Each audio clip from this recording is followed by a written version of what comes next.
In this video, we are going to learn how to make Three.js scenes look ultra-realistic like this example. That being said, this actually doesn't take more than a couple of minutes to create. However, we don't want to type some code without having a minimum understanding of each one of its lines. So before we jump into the code editor, we are going to learn about some concepts related to light and colors. The first thing we are going to discover is dynamic range. Dynamic range is the capability of a sensor or a displaying device to capture or display the difference between the darkest points in a picture and the lightest ones. So basically, we are speaking of how much details a camera lens can capture in the shadows and highlighted areas. Having said that, the larger the dynamic range of a camera, the more details it could capture, and same for monitors. The wider a monitor's dynamic range, the more details it could display. Here is an example of different dynamic ranges. As you can see in the picture on the left, we have this area that has excessive exposure, which in result hides details that could be important in the picture. However, in the picture on the right, which is supposed to be taken or displayed by a device that has a higher dynamic range, we can see more details on that same area.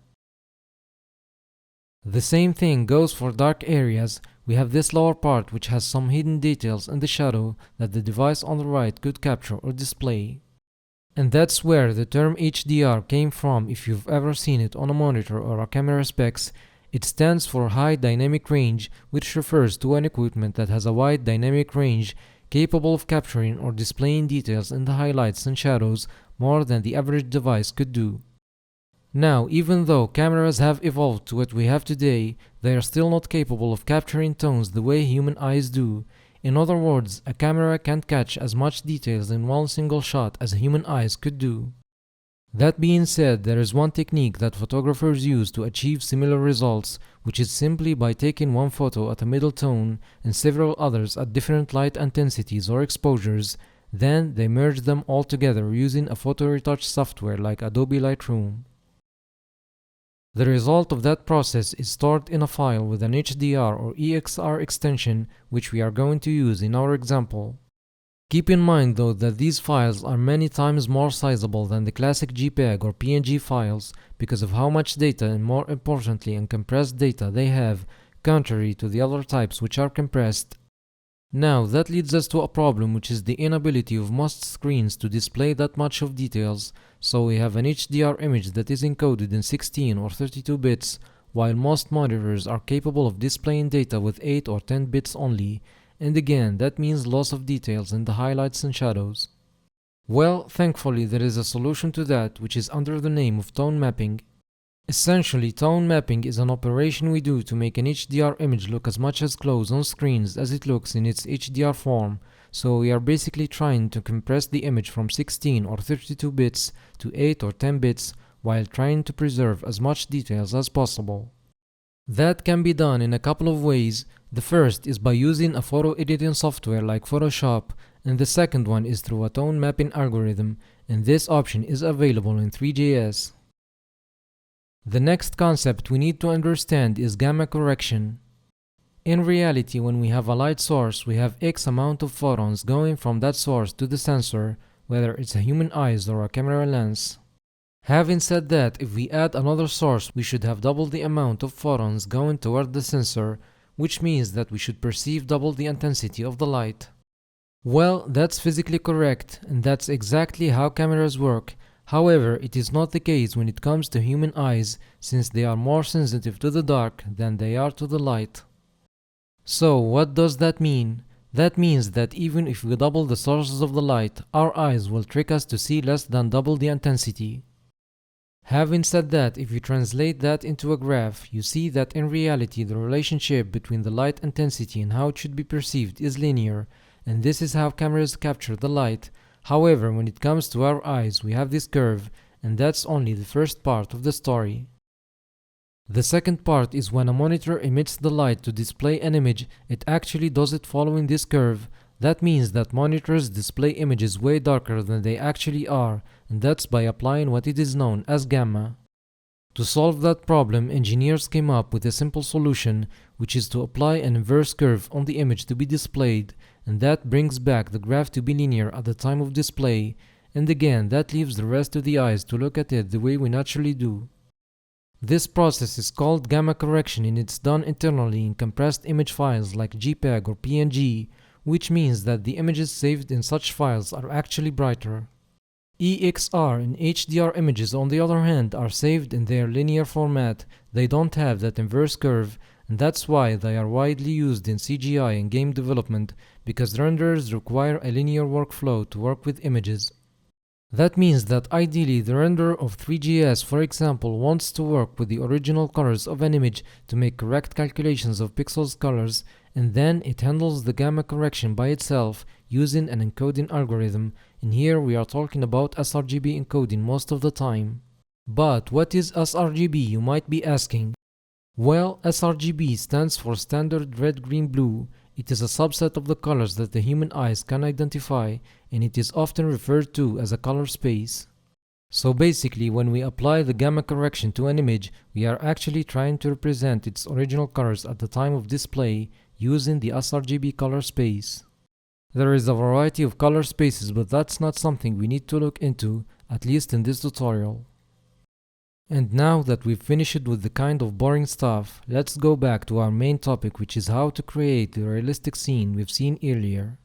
First, since we want to get realistic lights, shadows, and reflections, an HDR image is definitely a must-have. I've done some research and I found a high-quality pack offered by Maxime Rose for free on his website maxrose.com. That said, I have already downloaded the pack and I chose the kitchen one and put it in the image folder. If you don't use a bundler, you can put the image wherever you'd like to. However, if you're using Parcel like I do here, you should put every one of your assets in the SRC folder, whether it's an image, a GLTF, or any type of file. Actually, I've talked about this in my Three.js guide, so if you want to have a similar setup as mine, you should definitely go watch that video. I'll leave you the link in the description below. Notice that once I hit save, Parcel creates a copy from that HDR file in the dist folder, and we have its location in the HDR texture variable. And again, you don't need to do this if you're not using Parcel. Next, we need a special Three.js loader to load the HDR image, which is different than the classic texture loader. This one is under the name of RGBE loader.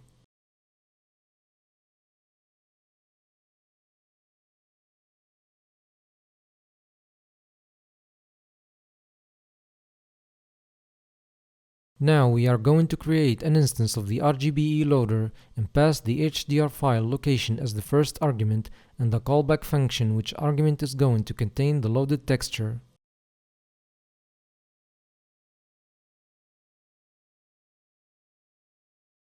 Then we'll simply set that texture as a background to the scene.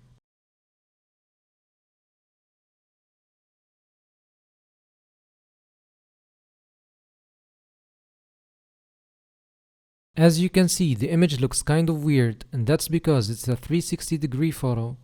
If you remember, in the Three.js guide, we changed the background in a couple of ways. The first one is by setting a normal image, and the second one is by setting an image to each one of the 6 faces of the scene, and I said 6 faces because a scene is basically a cube. Another way we have is by using a 360-degree texture and let the renderer handle creating a world out of it. To do that, we are going to set the mapping property of the texture to equirectangular reflection mapping.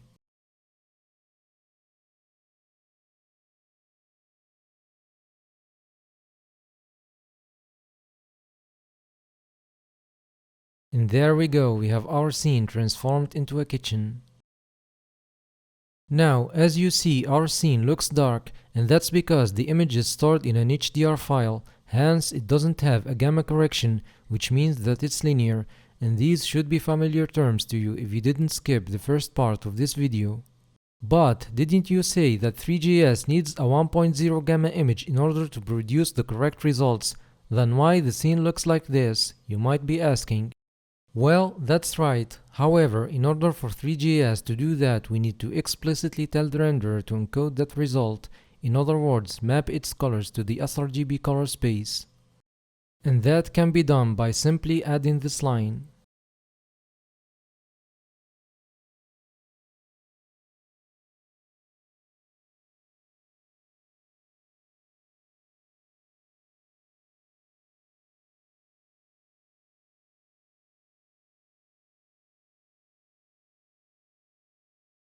Now our kitchen looks way better. The last thing that needs to be fixed is the view from this window, because as you can see it looks too bright that we can't see any details out of it, and to do that we are simply going to apply a tone mapping algorithm, and again this term should be familiar to you. We have a handful of built-in tone mapping algorithms in Three.js, and the one we are going to use is ACES Filmic.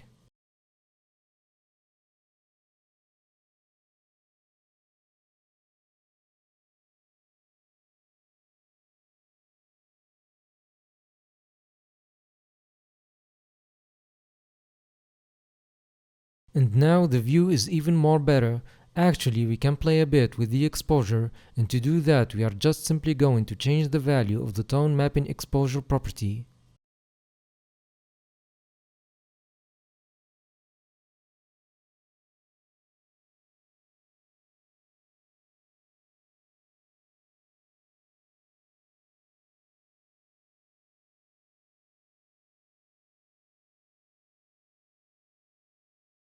Now it's time to create the spheres, so let's do that.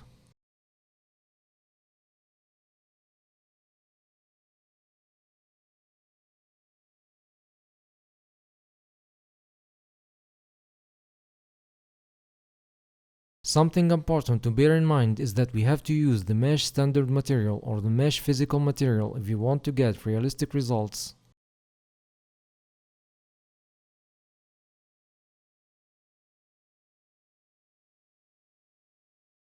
As you see, the sphere looks dark, and that's because the mesh standard material requires a light source to appear, and since we don't have one in our scene, it looks this way.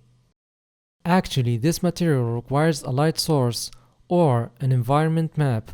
That means that we can skip adding a light source and get light information from the texture in order to have realistic reflections.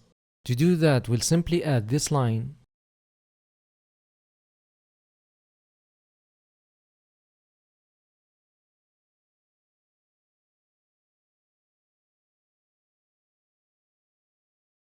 And now we have the sphere appearing with some realistic shading.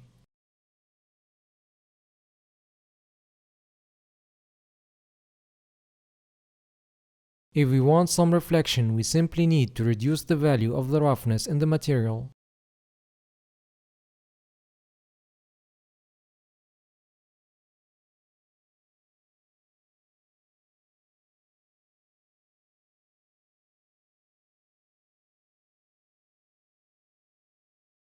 If that's not enough reflection, we can add more by increasing the metalness, and I'll turn the color to yellow, which has nothing to do with the reflection, by the way.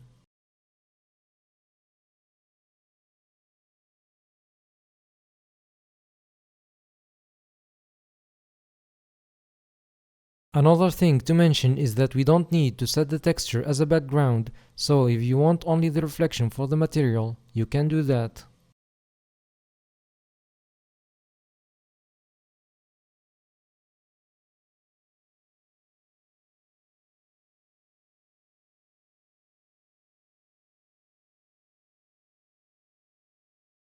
Furthermore, we can set a specific environment map to each material on its own, since now every mesh standard or physical material is inheriting that property from the scene.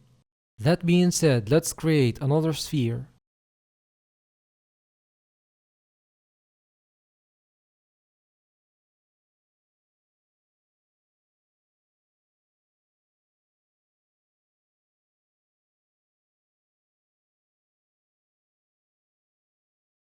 So here both spheres inherit the environment map from the scene, however we can set it to only the green sphere. To do that, we'll get rid of this line and add the env-map property to this sphere's material.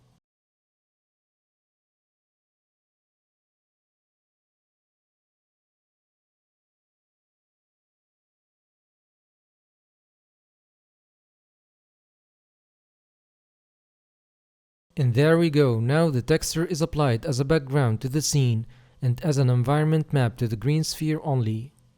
And this is it for this video, so make sure to like and subscribe, and I will see you in the next one.